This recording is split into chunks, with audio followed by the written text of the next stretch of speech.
L'attrape-cœur, chapitre 8. Il était trop tard pour appeler un taxi. Aussi, je suis allé à pied jusqu'à la gare. C'était pas très loin, mais il faisait un froid de loup et la neige rendait la marche pas commode et mes valoches me tapaient dans les jambes. Ça paraissait quand même bon de prendre l'air. Un seul ennui, le froid qui me piquait les narines et le bord de la lèvre supérieure, là où Strad la terre avait cogné. Il m'avait écrasé la lèvre contre les dents et c'était plutôt sensible. En tout cas, pour mes oreilles, j'étais vraiment du tout confort. Cette casquette que je m'étais offerte, elle avait des oreillettes repliées à l'intérieur et je les ai sorties. L'allure que ça me donnait, je m'en foutais totalement. D'ailleurs, il n'y avait personne dehors. Les gens, ils étaient tous au pieu. J'ai eu de la chance. Quand je suis arrivé à la gare, j'ai attendu le train pas plus de 10 minutes. En attendant, j'ai ramassé de la neige pour me frotter la figure. Ça saignait encore un peu. D'habitude, j'aime bien prendre le train.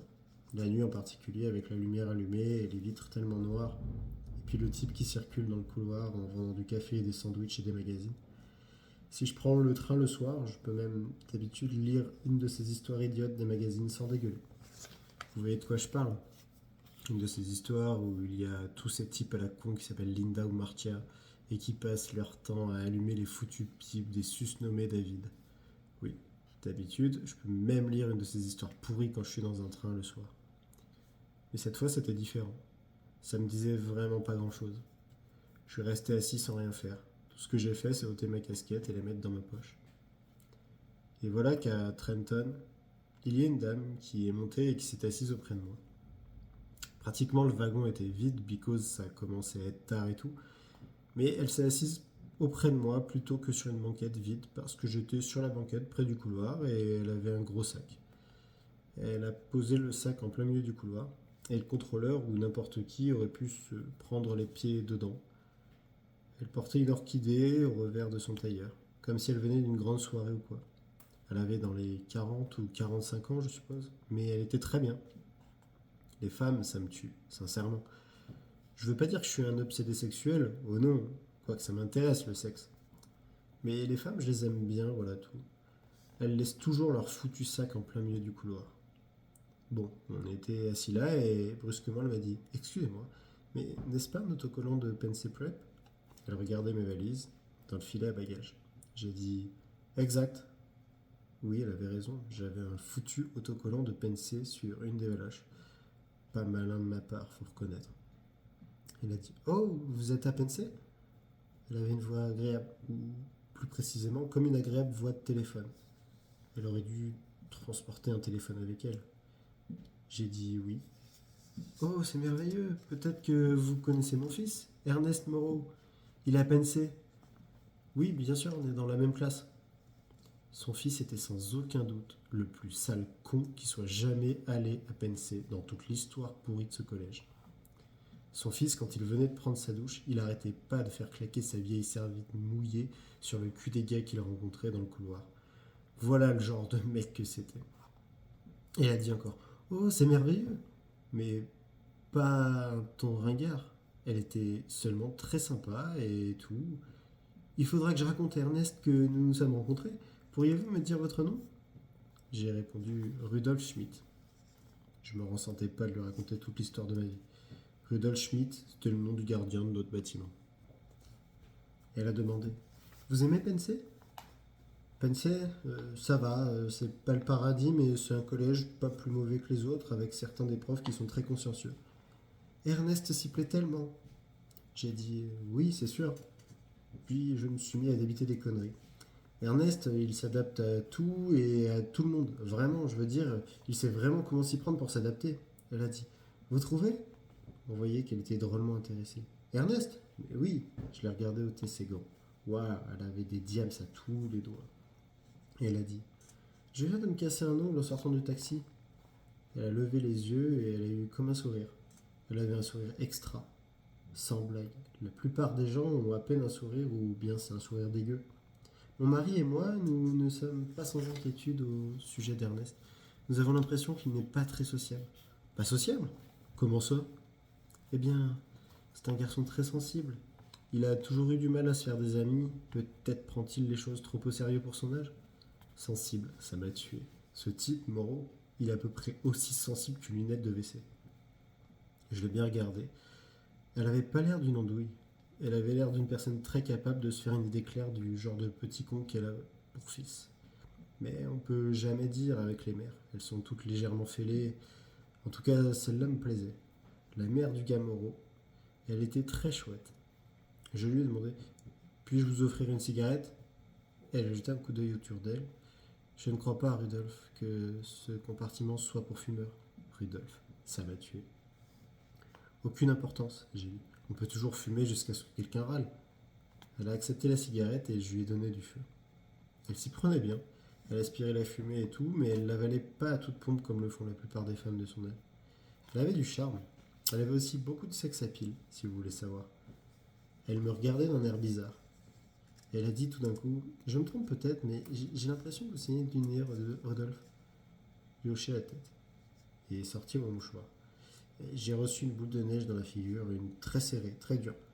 Je lui aurais probablement raconté ce qui m'était arrivé en vrai si ça n'avait pas demandé trop de temps. En tout cas, je l'aimais bien. Je commençais à regretter de lui avoir dit que mon nom était Rudolf Schmidt. J'ai dit encore: c'est brave Ernie. C'est un des gars les plus populaires à PNC, vous le saviez? Oh non. J'ai hoché la tête. Ça nous a pris pas mal de temps pour le connaître. C'est un drôle de garçon. Un garçon étrange, de bien des manières. Vous voyez ce que je veux dire? Par exemple, la première fois qu'on s'est vu, j'ai pensé qu'il était plutôt snob.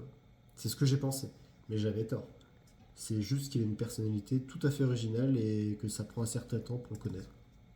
Mrs. Monroe disait rien, mais si vous aviez pu la voir, waouh.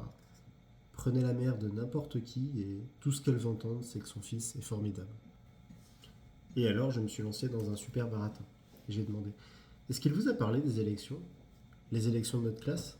Elle a fait non de la tête. Je l'avais mise en transe, sans blague. Eh bien, on a été tous un tas à vouloir qu'Ernie soit président de la classe. C'est-à-dire, il était quasiment choisi à l'unanimité. C'est-à-dire qu'il était le seul gars capable de faire les choses comme il fallait. Waouh, j'étais vachement lancé. Mais qui a été élu? Harry Fencer. Et pourquoi? Pour la raison bien simple qu'Ernie n'a pas voulu nous laisser le présenter comme candidat. Parce qu'il est si modeste et timide et tout, il a refusé. Waouh, il est vraiment timide. Vous devriez l'encourager à surmonter sa timidité. Je l'ai regardé. Il vous a pas raconté ça? Oh non. Encore une fois, j'ai hoché la tête. C'est bien Ernie, tout à fait lui. Il a qu'un seul défaut, il est trop timide et modeste. Vous devriez l'aider à gagner un peu d'assurance. À ce moment-là précis, le contrôleur est venu réclamer le billet de Mrs. Moreau et ça m'a donné l'occasion d'arrêter mes salades. Mais j'étais contente de les lui avoir servi. Prenez un type comme Moreau qui est toujours à taper sur le cul des gens à coups de serviette et en cherchant à leur faire mal. Les types comme lui, ils sont pas seulement des emmerdeurs quand ils sont jeunes, ils restent des emmerdeurs toute leur vie. Mais après tout ce que j'avais inventé, on pouvait parier que Mrs. Monroe continuerait à penser à lui comme à un gars très timide et modeste, qui avait pas voulu se porter candidat pour être président. C'est bien possible. On peut pas dire. Les mères, dans ces cas-là, elles sont plutôt bornées. J'ai dit: voulez-vous qu'on boive un verre? Moi, ça me tentait. Si on allait au wagon-bar, d'accord? Elle a demandé: êtes-vous sûr d'avoir le droit de vous faire servir des boissons alcoolisées? Mais elle prenait pas ses grands airs. Elle était trop sympa pour prendre ses grands airs. Eh bien non, pas exactement, mais en général, ça passe vu mes tailles. J'ai dit encore. Et puis j'ai pas mal de cheveux blancs. Je me suis tourné de profil et je lui ai montré mes cheveux blancs. Ça l'a fasciné. J'ai dit: bon alors, on y va? D'accord? J'aurais bien aimé qu'elle dise oui. Non, vraiment, je crois qu'il vaut mieux pas. Mais je vous remercie beaucoup, elle a ajouté. D'ailleurs, le wagon-bar est probablement fermé, il est très tard, vous savez. Elle avait raison. J'avais oublié l'heure qu'il était. Enfin, elle m'a encore regardé et elle m'a fait la remarque que je redoutais. Ernie m'a écrit qu'il rentre à la maison mercredi, que les vacances de Noël commencent mercredi. J'espère que vous n'avez pas reçu de mauvaises nouvelles de votre famille. Elle avait l'air de s'inquiéter pour de bon. C'était visible qu'elle cherchait pas simplement à se mêler de mes affaires. J'ai dit: non, à la maison tout le monde va bien, c'est moi qui dois subir une opération. Oh, je suis vraiment désolé. Et on voyait qu'elle bluffait pas. Immédiatement, j'ai été tout aussi désolé d'avoir dit ça, mais c'était parti. Rien de très grave, juste une minuscule tumeur au cerveau. Oh non. Elle a mis la main devant sa bouche et tout. Mais ça ira, je m'en tirerai. C'est tout à fait à l'extérieur. Et un tout petit machin, il faudra pas plus de 2 minutes pour l'enlever. Et alors, je me suis mis à étudier cet horaire de train que j'avais sorti de ma poche. Rien que pour m'arrêter de mentir. Une fois que j'ai commencé, je pourrait continuer pendant des heures, sans blague. Des heures. Après, on n'a plus beaucoup parlé. Elle a feuilleté ce numéro de Vogue qu'elle avait et moi j'ai regardé un petit moment par la fenêtre. Elle descendait à Newark. Elle m'a souhaité 1000 fois bonne chance pour l'opération et tout. Elle m'appelait toujours Rudolph. Finalement, elle m'a invité à rendre visite à son hernie durant l'été à Gloucester, Massachusetts. Elle disait que la maison était en plein sur la plage. Et ils avaient un cours de tennis et tout, mais je l'ai remercié en lui expliquant que je devais accompagner ma grand-mère en Amérique du Sud. Et là, je poussais un peu vu que ma grand-mère sort presque jamais de sa maison, sauf peut-être pour un petit truc comme une matinée théâtrale. Mais je serais pas allé voir ce con de mots pour tout l'heure du monde, même si j'avais été totalement dans la dèche.